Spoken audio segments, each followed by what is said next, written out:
Dans l'épisode précédent, je vous annonce le début de notre grande aventure à travers les Amériques sur la route 40.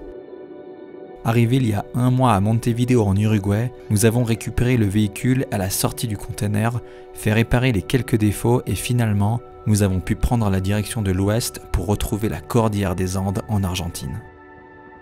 Notre objectif est simple, rejoindre Ushuaia au plus proche de l'Antarctique pour débuter la panaméricaine qui nous permettra, je l'espère, d'atteindre l'Alaska en traversant l'ensemble du continent américain.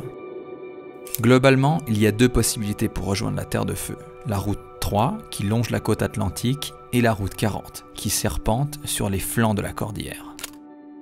Notre choix s'est naturellement porté sur le 2e itinéraire, plus pittoresque, mais certainement plus engagé car très peu entretenu. Alors, pour une telle aventure, quoi de mieux que le Mitsub ? Le Mitsub, c'est lui. Un fourgon Mitsubishi L300 4x4 de 1997, entièrement équipé et préparé pour l'aventure. Mais tout ça ne s'est pas fait tout seul, c'est pourquoi je vous explique en détail dans les épisodes 1 à 12 comment j'ai fait pour rénover et aménager ce qui sera notre maison durant les mois à venir. Si vous ne me connaissez pas, je m'appelle Seb, alias le pigeon voyageur. Actuellement, je traverse les Amériques en van afin de vivre ce qui sera probablement le plus beau road trip de ma vie. Alors, pourquoi ne pas vous abonner pour en savoir plus ?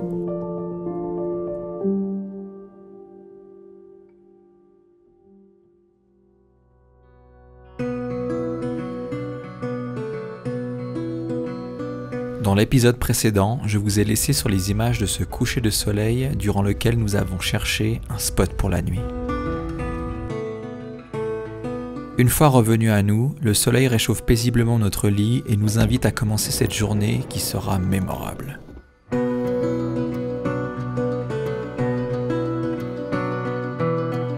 En effet, nous décidons aujourd'hui d'emprunter la route 29 qui fait le tour du Lago Cardiel, afin d'un côté éviter une portion réputée mauvaise sur la route 40 et de l'autre parcourir un chemin qui s'annonce particulièrement reculé.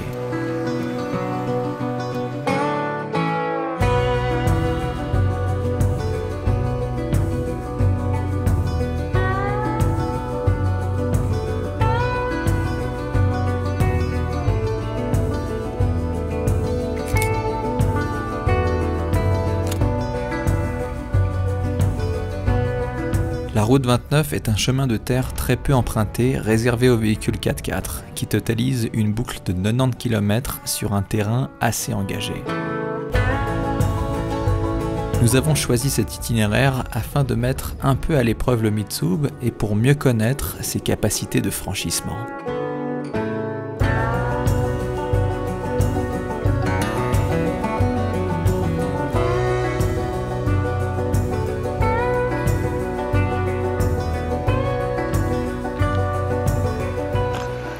Apparemment les traces elles viennent ici, alors, il y en a d'autres là-bas, mais c'est vrai que là je me vois bien traverser à travers cette espèce de banc là. Ouais, ça a pas l'air trop profond.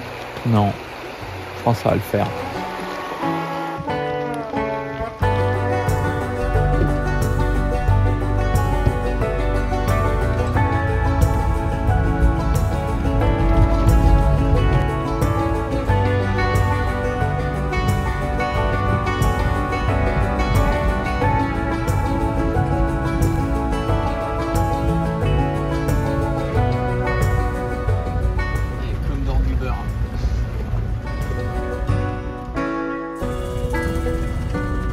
Après cette traversée de rivière, le chemin devient de plus en plus difficile, mais il nous permet de jouir d'une solitude certaine au beau milieu de ce désert aride sans cesse changeant, passant de grands plateaux rocailleux à des canyons sablonneux.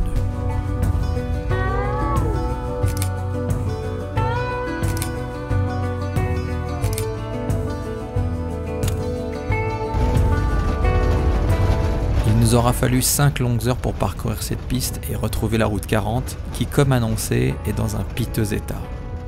Son défaut, elle est recouverte de gros graviers qui font trembler toute la caisse dans un vacarme à rendre sourd.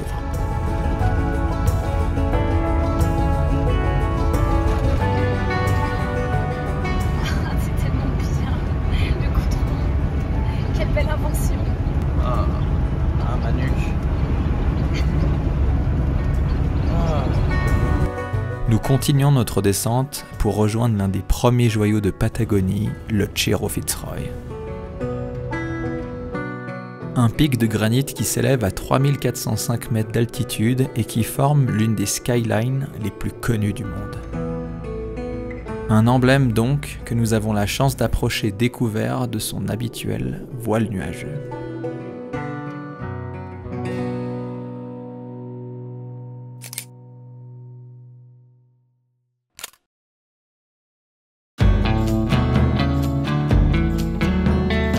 Arrivé à El Chalten, petit village de montagne aux portes du parc national de Los Glaciares, nous décidons d'établir notre campement au bord de la rivière.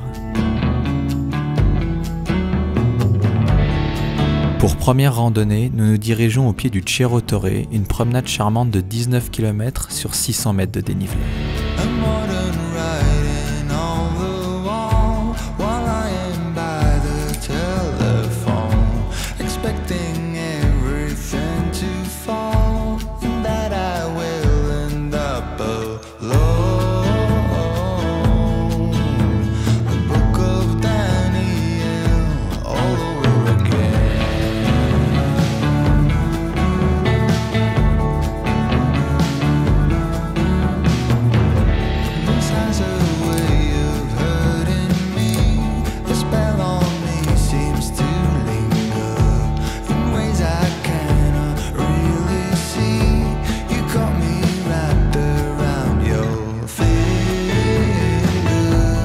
Le lendemain, toujours au départ du village, nous empruntons le magnifique sentier qui nous mènera à la Laguna de los Tres sur 22 km en aller-retour avec 1100 mètres de dénivelé.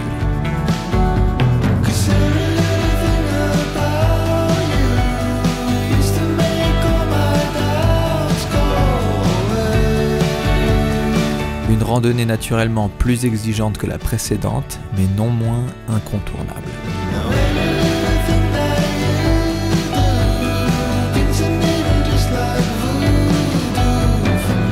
Arrivé à la lagune, le paysage grandiose qu'offrent les multiples pics de granit environnants est absolument saisissant par leur grandeur.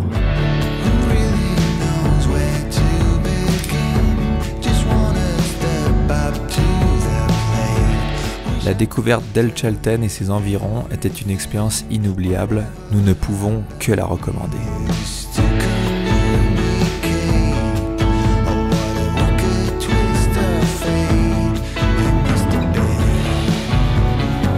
Désormais, nous continuons notre chemin en direction d'El Calafate et le majestueux glacier de Perito Moreno, une langue de glace de 30 km qui se jette dans les eaux glaciales du lago Argentino avec une face frontale de 5 km et par endroits plus de 60 mètres de hauteur.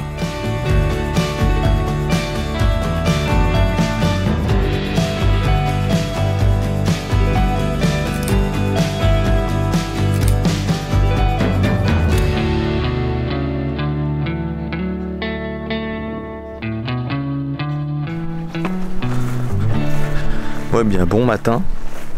Aujourd'hui on a eu la chance de dormir dans ce magnifique endroit qui vraiment est exceptionnel. Donc là on est à la proximité d'El Calafate et du glacier Perito Moreno qui est évidemment au centre de la Patagonie. On descend progressivement vers le sud, direction Ushuaia. J'espère y arriver dans quelques jours à peine. On a déjà fait pas mal de routes. Là on profite encore de la température clémente parce que là ce matin le soleil s'est levé, il fait une petite vingtaine de degrés et surtout il n'y a absolument pas de vent. C'est somptueux. Le paysage que j'ai devant moi est extraordinaire, vraiment. Je suis très content d'être là.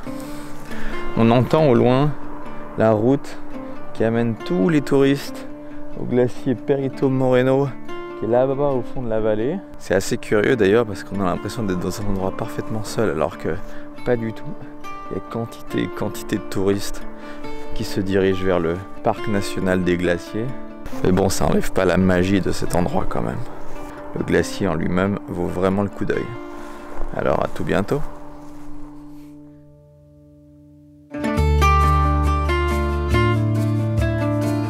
Le soleil dans le dos, nous poursuivons notre route en pointant vers le sud, direction Rio Gallegos et la frontière chilienne.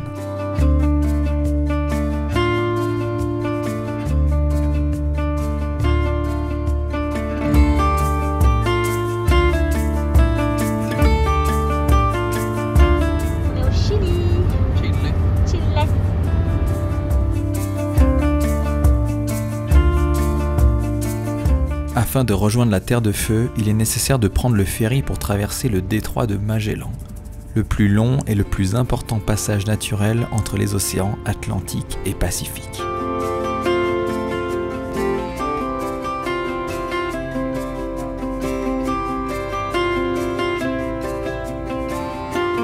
Ici, le tarmac se déroule sur des kilomètres à travers les immenses plateaux des confins de l'Amérique du Sud.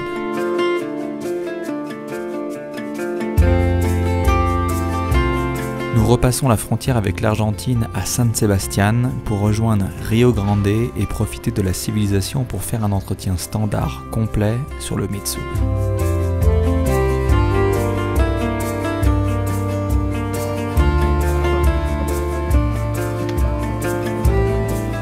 Alors ça, j'ai jamais vu ça.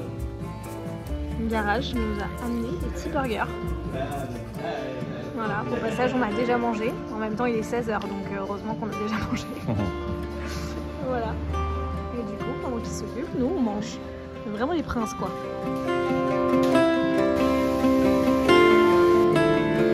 Allez, poc, poc. Un entretien n'est bien évidemment jamais total sans un bon et profond nettoyage.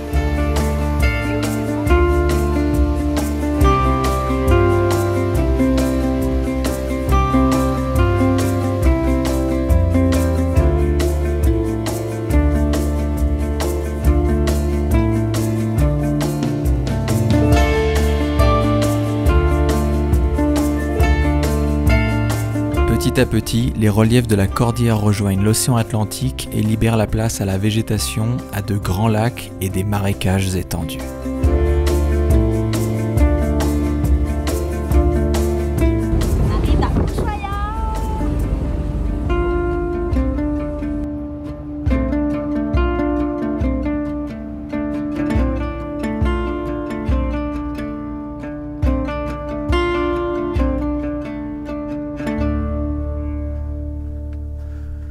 Bon, eh bien, nous voilà enfin arrivés à Ushuaia après cette longue descente sur la route 40 qui était malgré tout assez belle. Je suis très content d'ailleurs d'avoir pris cette décision. Au début, on devait passer par la route numéro 3 qui partait de Buenos Aires et qui rejoignait Ushuaia sur la côte atlantique.